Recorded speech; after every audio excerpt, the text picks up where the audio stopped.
Sementara itu, Abdul Latif dan Surya Hakim yang saat kembali ke lantai 9 melihat TKP udah banyak orang, langsung bergegas turun dan pulang ke rumah masing-masing. Halo rekan-rekan sejawat, gimana kabarnya hari ini? Tentu baik-baik aja ya. Kali ini, AA akan membahas tentang salah satu kasus yang dimana ada seorang pria yang udah mempunyai posisi jabatan bagus di negeri ini dan malah tega melakukan hal gila menakutkan kepada istri sirinya. Sebelum menuju kisahnya, AA mau ngasih tahu dulu nih, kalau AA upload reguler di hari Rabu, Sabtu, Minggu jam 2 siang. Tapi nggak nutup kemungkinan juga bisa upload banyak untuk menemani waktu senggang kalian dan berbuka. Dan jangan lupa like, share, subscribe, serta nyalain tombol lonceng notifikasi. Biar kalau ada video baru, kalian nggak akan ketinggalan.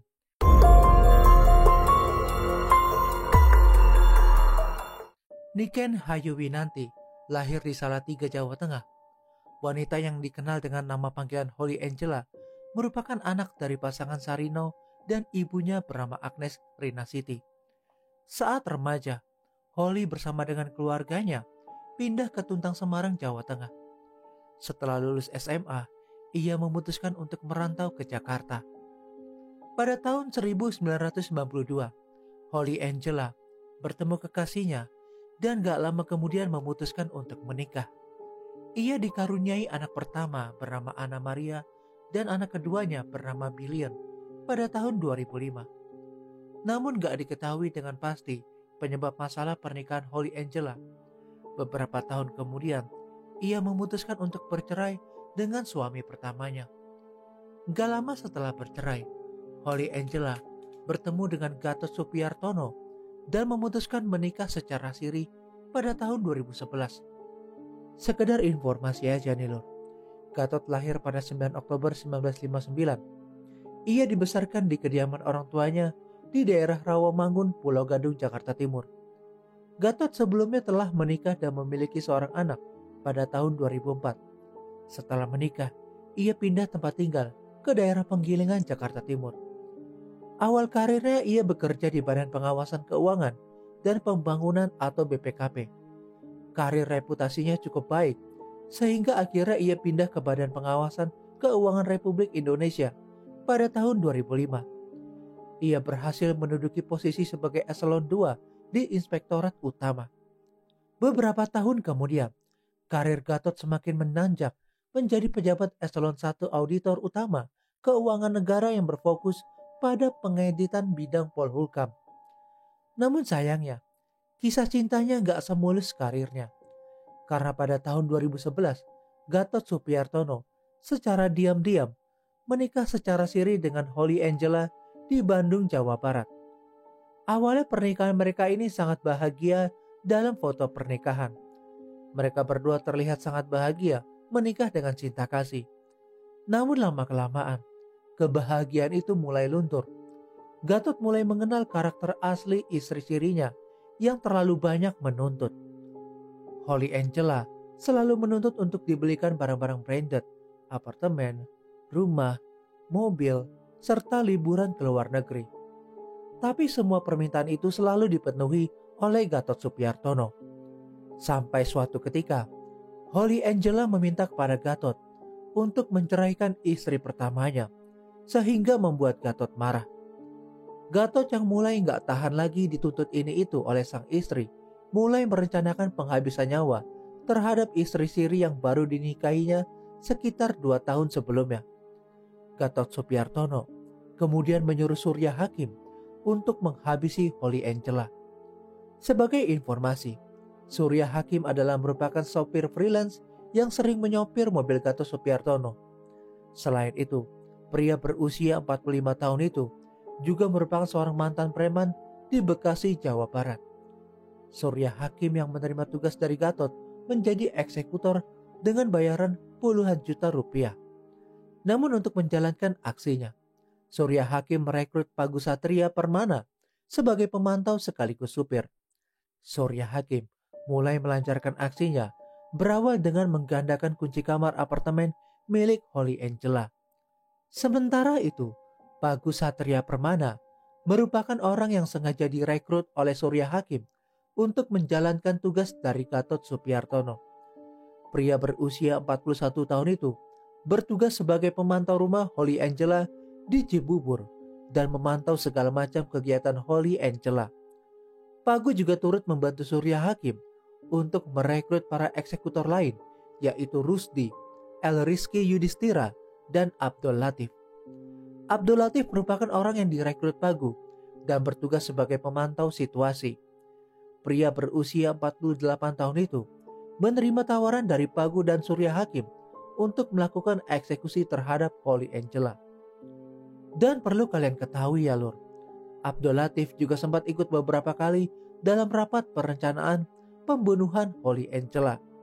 Sedangkan Rusdi dan El Rizky Yudhistira hanya merupakan eksekutor yang direkrut oleh Pagu untuk menganiaya Holly Angela. Kejadian ini bermula dari Surya Hakim yang mendapatkan tugas dari Gatot Supiartono untuk menghabisi Holly Angela dan mulai merencanakan rencana penghabisan nyawa tersebut. Setelah beberapa kali rapat untuk menyusun skenario penghabisan nyawa itu, Surya Hakim yang telah menerima uang dari Gatot sebesar 250 juta rupiah mulai menjalankan tugasnya pada Agustus 2013. Surya Hakim menyewa apartemen Kalibata City Tower Ebony lantai 6 selama 6 bulan penuh. Mereka menyewa apartemen tersebut untuk memantau kegiatan Holly Angela yang juga tinggal di apartemen yang sama di lantai 9, unit kamar nomor 9AT. Surya Hakim dan ketiga temannya menyewa apartemen itu untuk dijadikan base camp agar bisa dengan mudah mengawasi setiap kegiatan yang dilakukan Holly Angela. Selama menyewa di apartemen Kalibata City, mereka mencitrakan diri sebagai anak band. Mereka sering mondar-mandir keluar masuk apartemen tersebut dengan membawa hardcase gitar yang menghususkan mereka sebagai musisi. Kegiatan tersebut dilakukan sembari mengawasi Holly Angela.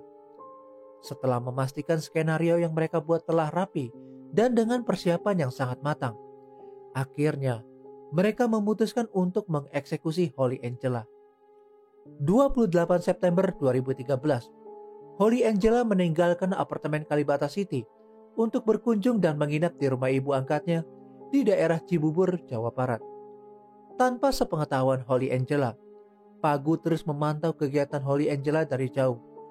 Pada tanggal 30 September 2013, sekitar pukul 9 malam, Holly Angela terlihat keluar dari rumah ibu angkatnya dengan menggunakan taksi. Pagu yang saat itu sedang mengintai Holly Angela bergegas mengabarkan kepada Surya Hakim jika Holly Angela udah menaiki taksi keluar dari rumahnya di Cibubur. Surya Hakim yang saat itu berada di apartemen Kalibata City dengan 3 rekan kerjanya, yaitu El Rizky, Rusdi, dan Abdul Latif, langsung berbagi tugas setelah mendapatkan telepon dari Pagu sekitar pukul 9:30 malam. Surya Hakim dan Abdul Latif turun ke lobi untuk melihat situasi dan menunggu Holly Angela datang. Sedangkan El Rizky dan Rusdi masuk ke unit apartemen milik Holly Angela dengan menggunakan kunci duplikat. 1 jam kemudian, atau sekitar pukul 10:30 malam, Surya Hakim yang melihat Holly Angela datang di lobi apartemen Kalibata City dan langsung memberitahu Abdul Latif jika Holly Angela udah membayar taksi dan akan segera naik ke lantai 9. Kemudian Abdul Latif membuntuti Holly Angela yang naik menggunakan lift. Setibanya di lantai 9, Holly Angela keluar mendahului Abdul Latif dan berjalan menuju unit apartemen miliknya sambil mengeluarkan handphone dari tas, lalu menelpon ibu angkatnya untuk mengabarkan jika ia telah sampai di apartemennya dengan selamat. Sementara itu, Abdul Latif yang juga ikut turun di lantai 9 terus berjalan sambil berpura-pura menelpon melewati Holly Angela yang saat itu sedang menelpon. Karena gak memiliki kartu akses untuk keluar, Abdul Latif kembali lagi dan melewati Holly Angela yang saat itu sedang membuka pintu sambil tetap menelpon. Pada saat itu, Holly sempat melihat ke arah Abdul Latif hingga Abdul Latif masuk kembali ke dalam lift. Sementara itu, El Rizky dan Rusdi yang saat itu udah menunggu kedatangan Holly Angela sembunyi di balik pintu dengan membawa sehelai sapu tangan yang udah diberi obat bius. Saat Holly memasuki unit apartemennya, Holly Angela yang sedang menelpon langsung ditarik dan dibekap oleh Rusty dan sempat berteriak meminta tolong yang didengar oleh ibu angkatnya. Melihat Holly Angela belum pingsan, Rizky kemudian menghantamkan sebilah besi berukuran 50 cm ke kepala Holly Angela berkali-kali hingga dia pingsan. Kemudian mereka mengikat tangan dan kakinya menggunakan kabel charger handphone. Gak lama kemudian, petugas keamanan apartemen yang mendapatkan informasi dari ibu angkat Holly langsung menuju ke unit 9AT. Saat petugas keamanan berusaha membuka pintu dengan cara menggedor dan mendobrak, Rizky dan Rusty yang saat itu masih di dalam berusaha untuk kabur. Rusty berhasil kabur setelah merayap ke unit 9AS yang bersebelahan dengan kamar Holly Angela melalui balkon. Rizky yang mencoba mengikuti Rusty terpeleset dan jatuh ke lantai dasar hingga akhirnya tewas di tempat. Sementara itu, Abdul Latif dan Surya Hakim yang saat kembali ke lantai 9 melihat TKP udah banyak orang, langsung bergegas turun dan pulang ke rumah masing-masing. Rusdi yang saat itu merasa udah aman di unit 9AS, kemudian turun melalui balkon ke unit 8AS dan memasuki unit tersebut dengan memecahkan kaca. Ia lalu bersembunyi di unit tersebut hingga keesokan harinya. Kamar tersebut dianggap aman untuk bersembunyi karena memang gak berpenghuni. Sementara itu, petugas keamanan yang berhasil mendobrak pintu unit apartemen milik Holly menemukan dia dalam keadaan terlungkup dengan kondisi berdarah dan kritis. Namun saat itu Holly Angela masih bernafas. Dia akhirnya menghembuskan nafas terakhirnya di dalam perjalanan menuju Rumah Sakit Riyadipa Pancoran, Jakarta Selatan. Kemudian, jasad Holly Angela dan Rizky dibawa ke Rumah Sakit Cipto Mangunkusumo untuk dilakukan otopsi. Keesokan harinya, pada tanggal 1 Oktober 2013, setelah memastikan keadaan udah aman, Rusty mendobrak pintu dari dalam, lalu keluar melalui pintu depan dan berhasil lolos. Kejadian jatuhnya Rizky tentu aja mengacaukan rencana komplotan ini. Pada awalnya selama berhari-hari, jasad Rizky nggak berhasil diidentifikasi dan hanya dikenal sebagai Mr. X. Hal itu karena nggak ditemukan identitas yang tertinggal di tubuhnya. Namun pada tanggal 5 Oktober 2013, 3 orang keluarga Rizky datang dari Lampung dan menyatakan bahwa Mr. X merupakan keluarga mereka. Setelah dokter forensik melakukan uji coba keterangan dari 3 orang tersebut, ternyata cocok sehingga identitas Mr. X pun terkuak. Dari proses penyelidikan dan interogasi keluarga Rizky dan rekaman CCTV yang ada di lobi apartemen, polisi berhasil menangkap Surya Hakim berusia 45 tahun pada tanggal 7 Oktober 2013 di Karawang, Jawa Barat. Dan pada tanggal 8 Oktober 2013, pihak kepolisian berhasil menangkap Abdul Latif di daerah Bojonggede, Bekasi, Jawa Barat. Setelah penangkapan itu, terkuaklah rencana pembunuhan Holly Angela yang nyaris sempurna. Menurut pengakuan Surya Hakim dan Abdul Latif, jika rencananya tersebut berjalan sempurna dan mulus, jasad Holly Angela nantinya akan dibuang ke laut. Bahkan mereka telah menyiapkan peti yang diperuntukkan untuk membuang jasad Holly Angela, yaitu berupa hardcase gitar berukuran panjang 100 cm, lebar 50 cm, dan tinggi 50 cm. Selain itu, mereka juga gak lupa menyiapkan bubuk kopi yang diyakini mampu menutupi bau busuk mayat. Namun semua rencana yang nyaris sempurna itu berantakan dan gagal karena para pelaku gak mengantisipasi telepon Holly Angela yang masih tersambung ke ibu angkatnya. Dan perlu diketahui, suami siri korban sedang berada di Australia saat kejadian naas itu terjadi. Setelah dilakukan pemanggilan dan pemeriksaan pada tanggal 16 Oktober 2013, Gatot Supiartono resmi dijadikan tersangka karena diduga menjadi dalang dari kasus tersebut dan dikenakan pasal 340 Undang-Undang Hukum Pidana tentang pembunuhan berencana yang menyebabkan kematian. Dan pada tanggal 8 November 2013, Pagu Satria Permana ditangkap di Kampung Cikeset, Pandeglang, Banten sekitar pukul 6 pagi. Sedangkan Rusty sampai saat ini masih dinyatakan sebagai buron. Dalam perkara tersebut, berkas Gatot Supriartono dinyatakan terpisah dengan berkas 3 para eksekutor yang disewa oleh Gatot pada tanggal 19 Maret 2014. Sidang perdana Gatot Supriartono dilaksanakan di Pengadilan Negeri Jakarta Pusat, sedangkan sidang perdana ketiga terdakwa, yaitu Surya Hakim, Pagu, dan Abdul Latif, dilaksanakan pada tanggal 24 Maret 2014 di Pengadilan Negeri Jakarta Selatan. 8 Juli 2014, Hakim Ketua Pengadilan Negeri Jakarta Pusat menjatuhkan vonis hukuman penjara selama 9 tahun kepada Gatot Supriartono karena terbukti bersalah melanggar pasal 353 Kitab Undang-Undang Hukum Pidana tentang penganiayaan yang mengakibatkan kematian. Sedangkan pada tanggal 24 Juli 2016, Hakim Ketua Pengadilan Negeri Jakarta Selatan menjatuhkan vonis hukuman penjara selama 17 tahun kepada Surya Hakim, Abdul Latif, dan Pagu Satria Permana. Gatot Supriartono kemudian mengajukan peninjauan kembali terhadap kasus yang menjeratnya itu.